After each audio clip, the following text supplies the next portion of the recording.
দেশের এই আইন শৃঙ্খলা পরিস্থিতি খারাপের পিছনে কিছু কারণ আছে। প্রথম কারণটা হচ্ছে যে আমরা নিজেরা হানাহানির মধ্যে ব্যস্ত, একজন আরেকজনের বিরুদ্ধে বিষোদ্গারে ব্যস্ত। এটা একটা চমৎকার সুযোগ অপরাধীদের জন্য। যেহেতু আমরা একটা অরাজক পরিস্থিতির মধ্যে বিরাজ করছি, তারা খুব ভালোভাবেই জানে যে এই সময়ে যদি এই সমস্ত অপরাধ করা যায় তাহলে এখান থেকে পরিত্রাণ পাওয়া সম্ভব। সেই কারণে এই অপরাধগুলো হচ্ছে। আমরা যদি সংগঠিত থাকি, একত্রিত থাকি, তাহলে অবশ্যই এটা সম্মিলিতভাবে মোকাবেলা করা সম্ভব হবে। Police, RAB, BGB, DGFI, NSI এগুলো দেশের জন্য অত্যন্ত গুরুত্বপূর্ণ কাজ করেছে অতীতে।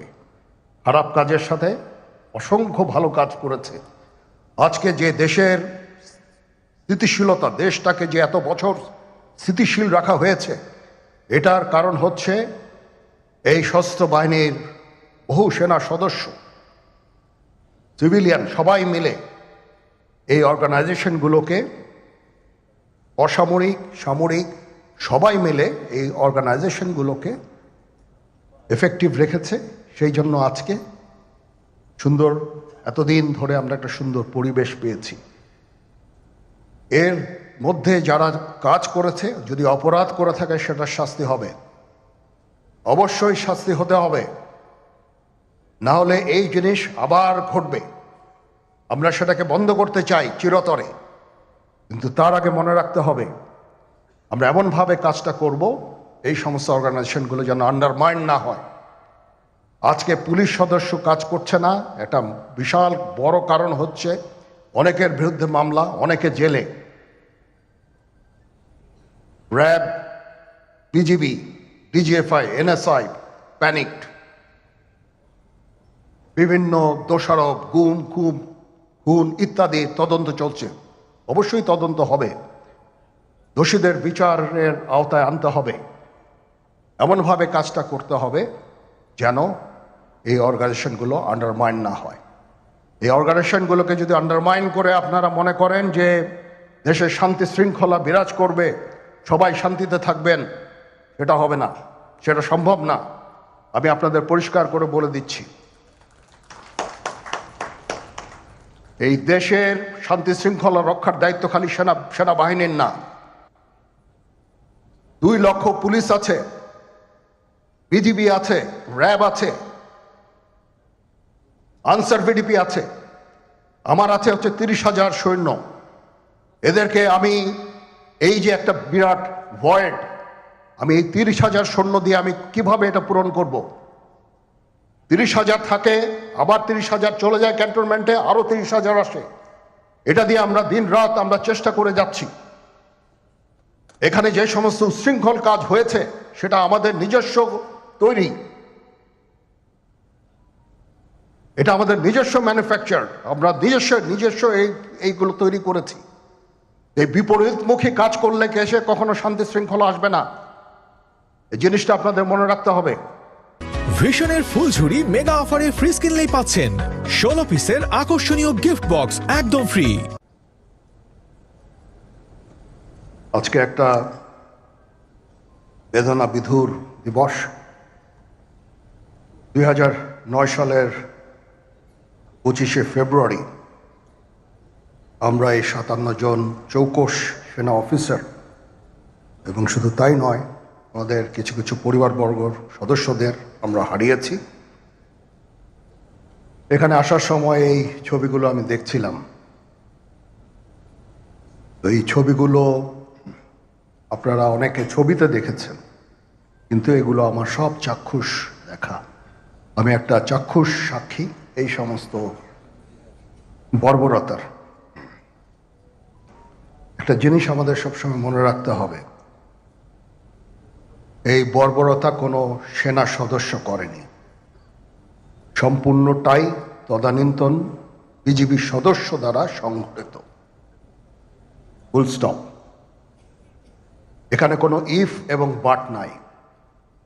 এখানে যদি ইফ এবং বাট আনেন, এই যে বিচারিক কার্যক্রম এতদিন ধরে হয়েছে, 16 বছর ধরে 17 বছর ধরে যারা জেলে আছে, যারা কনভিক্টেড, সেই বিচারিক প্রক্রিয়া ব্যাহত হবে। এই জিনিসটা আমাদের খুব পরিষ্কার করে মনে রাখা প্রয়োজন। এই বিচারিক প্রক্রিয়াকে নষ্ট করবেন না। যে সমস্ত সদস্য শাস্তি পেয়েছে তারা শাস্তি পাওয়ার যোগ্য। এখানে কোনো রাজনৈতিক নেতৃবৃন্দ এর মধ্যে উপস্থিত ছিল কিনা, ইনভলভ ছিল কিনা, বাইরের কোনো শক্তি এর মধ্যে ইনভলভ ছিল কিনা, সেটার জন্য কমিশন করা হয়েছে। কমিশনের চেয়ারম্যান এখানে আছেন, উনি এটা বের করবেন এবং আপনাদের জানাবেন। বটম লাইন হচ্ছে যে এই সমস্ত আমাদের এই চৌকস সেনা সদস্য যারা প্রাণ হারিয়েছেন, তারা প্রাণ হারিয়েছেন তদানীন্তন বিডিআর সদস্যদের গুলিতে। আমরা নিজেরা এই সমস্ত জিনিস নিয়ে অনেক ভিন্ন মত পোষণ করছি। কেউ কেউ এই জিনিসটাকে ভিন্ন খাতে প্রবাহিত করার চেষ্টা করছি। সেটা আমাদের জন্য মঙ্গলজনক হবে না। আজকে যদি আমার যে উপদেশ আমি কিছু দিয়ে যাব, সেটা যদি আপনারা গ্রহণ করেন, আপনারা লাভবান হবেন, আমি এটা আপনাদের নিশ্চিত করছি। আমরা নিজেরা ভেদাভেদ সৃষ্টি না করি, আমরা নিজেরা ইউনাইটেড থাকি। আমাদের মধ্যে যদি কোনো সমস্যা থেকে থাকে, কোনো ব্যত্যয় থেকে থাকে, কোনো গ্রিভান্সেস থেকে থাকে, সেটা আমরা আলোচনার মাধ্যমে সমাধান করব। এটার জন্য ডানে বায়ে দৌড়িয়ে কোনো লাভ হবে না, নিজের ক্ষতি ছাড়া কোনো লাভ হবে না। আমি আপনাদের এই জিনিসটা নিশ্চিত করে দিচ্ছি। কিছু কিছু সদস্যদের দাবি যে তারা 2009 সাল থেকে আজ পর্যন্ত বিভিন্ন শাস্তি পেয়েছেন। কেউ কেউ দায়ী করছেন যে তারা অযাচিতভাবে শাস্তি পেয়েছেন। সেটার জন্য আমি একটা বোর্ড করে দিয়েছি, একজন লেফটেন্যান্ট জেনারেল সেই বোর্ডের সদস্য। প্রথম ফেজে 51 জন সদস্যর ব্যাপারে আমার কাছে রিকমেন্ডেশন নিয়ে এসেছে। তার রিকমেন্ডেশনের অধিকাংশই আমি গ্রহণ করেছি এবং আরও বেশি আমি দিয়েছি। নেভি এয়ারফোর্সও তাদের এই কার্যক্রম চালিয়ে যাচ্ছে। আমার স্ট্যান্ড পয়েন্ট হচ্ছে, যদি কেউ অপরাধ করে থাকে সেটার জন্য কোনো ছাড় হবে না, বিন্দু মাত্র ছাড় নাই। আমি আপনাদের পরিষ্কার করে দিচ্ছি, it is a discipline force. Discipline ফোর্সকে ডিসিপ্লিন থাকতে দেন। আজকে এই যে দেশের ক্রান্তি লগ্নে সমস্ত বাহিনী, সমস্ত অর্গানাইজেশন বিপর্যস্ত হয়ে পড়েছে। খালি সেনাবাহিনী টিকে আছে, বিমান বাহিনী টিকে আছে, নৌবাহিনী টিকে আছে। কেন? Because of discipline. তারপরেও আমি আমার অফিসারকে আদেশ দিয়েছি, যদি সামান্যতম কোনো সন্দেহের অবকাশ থাকে, কোনো কার বিরুদ্ধে যেই অ্যাকশন নেওয়া হয়েছে, অপরাধী কিনা যদি সামান্য কোনো সন্দেহের অবকাশ থাকে, সেটা তাদের ফেভারে যাবে। এটা হচ্ছে আমার ঢালাও নির্দেশ। সেই হিসাবে বিভিন্ন প্রস্তাব আমার কাছে এসেছে। কোনো কোনো প্রস্তাবে আমি আরও আমার নিজে থেকে যোগ করে আরও বেশি আমি দিয়েছি। এভাবে পর্যায়ক্রমে অফিসাররা অ্যাপিয়ার করবে, আসবে এবং তাদের এই জিনিসগুলো আমরা দেখব। দেখে যদি মনে হয় যে তাদেরকে করার অবকাশ আছে কিছু, অবশ্যই আমরা করব। এটা ন্যায় নীতিতে আমরা প্রতিষ্ঠিত থাকব ইনশাআল্লাহ। আপনারা কিছু মনে করবেন না, আজকে আমি একটু পরিষ্কার করে আমি কথা বলতে চাই। আপনাদের সবার হয়তো ভালো নাও লাগতে পারে, কিন্তু বিশ্বাস করেন, আমার এটা যদি আপনারা গ্রহণ করেন, আপনারা লাভবান হবেন, কোনো ক্ষতি হবে না দেশের। আমার অন্য কোনো আকাঙ্ক্ষা নাই। আমার একটাই আকাঙ্ক্ষা, দেশ এবং জাতিটাকে একটা সুন্দর জায়গায় রেখে ছুটি করা। I had enough. Was last 7-8 months I had enough.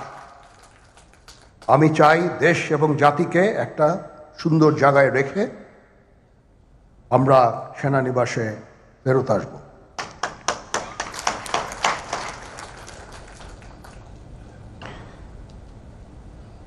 আরেকটা জরুরি বিষয় যেটা আমি ভাবলাম যে আপনাদের সাথে আমি শেয়ার করি।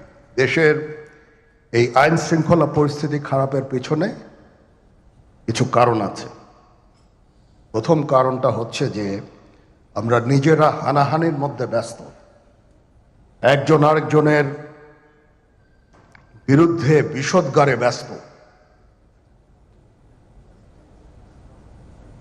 এটা একটা চমৎকার সুযোগ অপরাধীদের জন্য। যেহেতু আমরা একটা অরাজক পরিস্থিতির মধ্যে বিরাজ করছি, তারা খুব ভালোভাবেই জানে যে এই সময়ে যদি এই সমস্ত অপরাধ করা যায় তাহলে এখান থেকে পরিত্রাণ পাওয়া সম্ভব।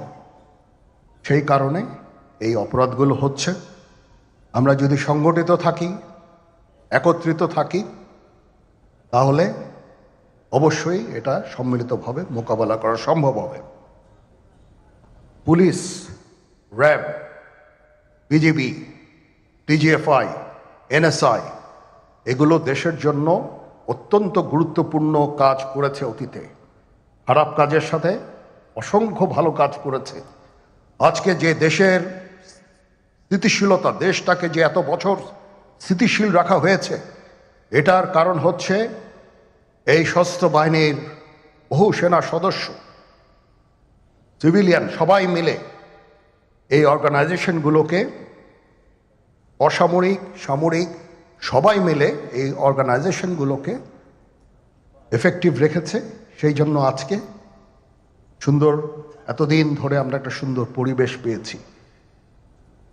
এর মধ্যে যারা কাজ করেছে, যদি অপরাধ করে থাকে সেটা শাস্তি হবে, অবশ্যই শাস্তি হতে হবে।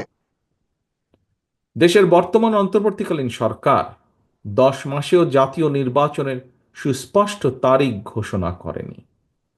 ফলে রাষ্ট্র এবং রাজনীতিতে এক ধরনের অনিশ্চয়তা সৃষ্টি হয়েছে, এবং এই অনিশ্চয়তা সৃষ্টি হওয়ার কারণেই আমরা যদি খেয়াল করি, দেশে অর্থনৈতিক কর্মকাণ্ড বলা যায় প্রায় স্থবির হয়ে পড়েছে। জনগণের ভোটে নির্দিষ্ট মেয়াদের একটি স্থিতিশীল সরকার না থাকায় দেশে কাঙ্ক্ষিত বিনিয়োগও হচ্ছে না।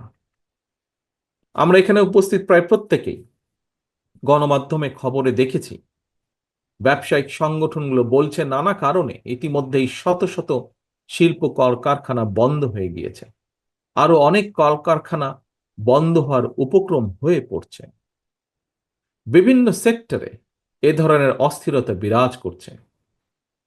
জনগণ তাদের সমস্যার সম্ভাবনার কথা সরকারের কাছে তুলে ধরার বা বলার কোনো সুযোগ তারা পাচ্ছে না।